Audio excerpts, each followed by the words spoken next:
الحمد لله حمدا يوافي نعمه ويكافي مزيده، والصلاة والسلام على من بعث إلى كافة الخلق بشيرا ونذيرا وداعيا إلى الله بإذنه وسراجا منيرا.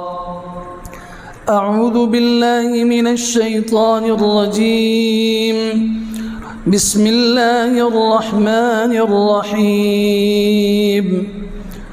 إنا أرسلناك شاهدا ومبشرا ونذيرا لتؤمنوا بالله ورسوله وتعزروه وتوقروه وتسبحوه بكرة وأصيلا. وقال سبحانه: يا أيها الذين آمنوا استجيبوا لله وللرسول إذا دعاكم لما يحييكم. وقال عز وجل: يا أيها الذين آمنوا لا تقدموا بين يدي الله ورسوله واتقوا الله إن الله سميع عليم. يا أيها الذين آمنوا لا ترفعوا أصواتكم فوق صوت النبي ولا تجهروا له بالقول كجهر بعضكم لبعض أن تحبط أعمالكم وأنتم لا تشعرون. وقال عز وجل: يا أيها الذين آمنوا إذا ناجيتم الرسول فقدموا بين يدي نجواكم صدقة. وقال عز وجل: لا تجعلوا دعاء الرسول كدعاء بعضكم بعضا. وعن سهل بن سعد رضي الله تعالى عنه قال رسول الله صلى الله عليه وسلم: ما منعك أن تثبت إذ أمرتك؟ فقال أبو بكر رضي الله تعالى عنه: ما كان لابن أبي قحافة أن يصلي بين يدي رسول الله صلى الله تعالى عليه وسلم.